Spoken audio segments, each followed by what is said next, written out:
people are a little gun-shy maybe on Justin Fields because of Dwayne Haskins, because, we saw a quarterback from there who looked like a talented passer and didn't pan out. And I was high on Dwayne Haskins, but the difference is Dwayne Haskins was not mobile, and Dwayne Haskins had a thin resume. He did not start very much. Justin Fields is a different kind of situation.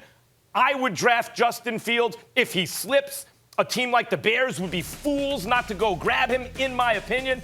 But Mina, at this pick, Shanahan, if they've prepared to make a move, make your move and hang your hat on that guy. If it's Mac Jones, it's Mac Jones. Look, I really don't like to criticize Kyle Shanahan. I think he's the most brilliant play caller in the NFL.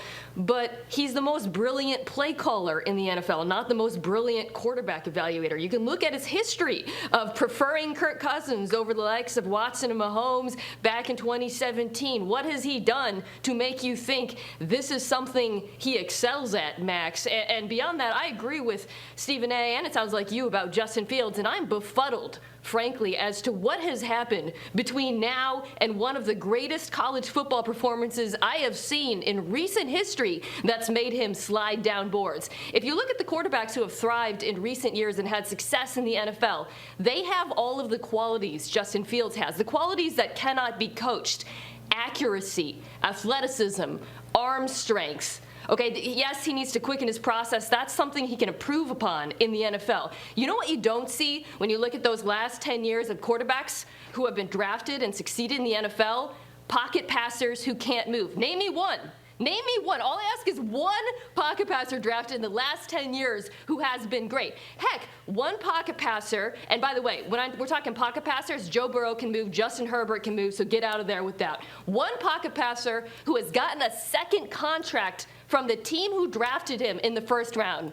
It's Jared Goff, and we know how that works. So in picking Mac Jones, which it seems like where there's going because Kyle Shanahan knows best, and you know what, that's his prerogative, they are going against recent history. They are making a big bet. Stephen A. mentioned Drew Brees and Tom Brady. Those are the only two, quote-unquote, immobile quarterbacks who finished top 10 in QBR. Are you betting that Mac Jones is Tom Brady or Drew Brees?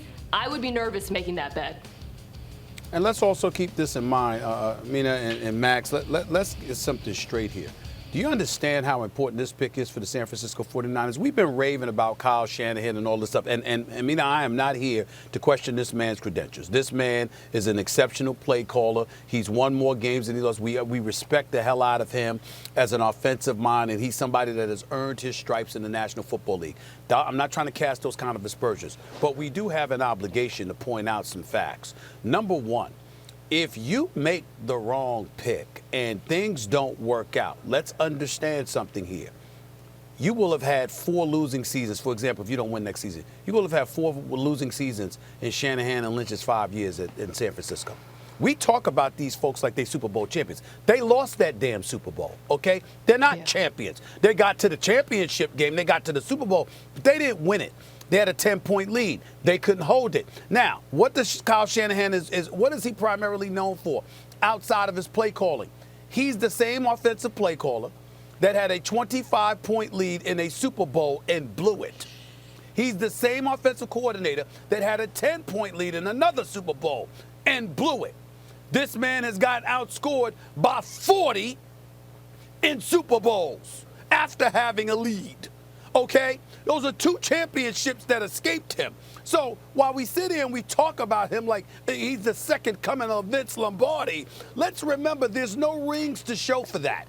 And primarily it's because you had quarterbacks and your play calling with Atlanta and New England. We all know they should have ran the ball instead of throwing the football. That's on him. You know, I understand the defense couldn't stop Brady, but you could stop the bleeding to some degree. You could milk the clock. You could slow it down. You could make sure you're milking the clock or whatever. He didn't do that. And with Jimmy Garoppolo, you knew what you had. Okay, you had a 10-point lead. You couldn't stave them off. All I'm trying to say is that when you look at it from that perspective, that makes the importance of this situation, this particular draft pick, exponentially more important. And we got to pay attention to that. We can't ignore it.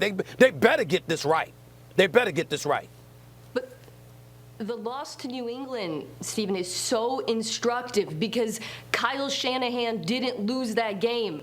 Jimmy Garoppolo lost that game. Kyle Shanahan dialed up perfect plays. Jimmy Garoppolo had talking man about the Kansas City. wide open.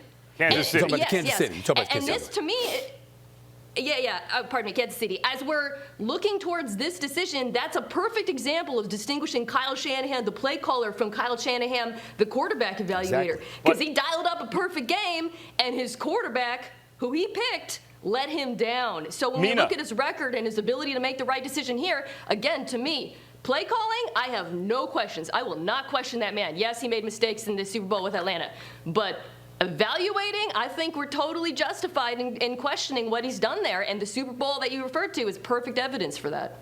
Mina, I want you to respond to this because you touched on it earlier, okay?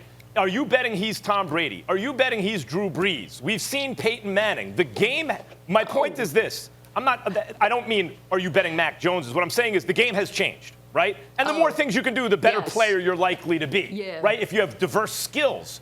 But my point is there will be another Drew Brees, Tom Brady, Peyton Manning, highly successful quarterback. As leagues change, we can still see a back-to-the-basket dominant player in basketball or a singles and doubles hitter who gets on base a lot in baseball, who doesn't strike out a lot. That's still possible. So if the teams pass on that kind of guy constantly, you'll never find him. Well, but you know why it's harder to find one now, Max, is the NFL has changed. Your window has changed. Peyton Manning was bad as a rookie. We forget this. We write this out of history. Historically, pocket passers in the NFL have had time to develop. Thanks for watching ESPN on YouTube. For live streaming sports and premium content, subscribe to ESPN+.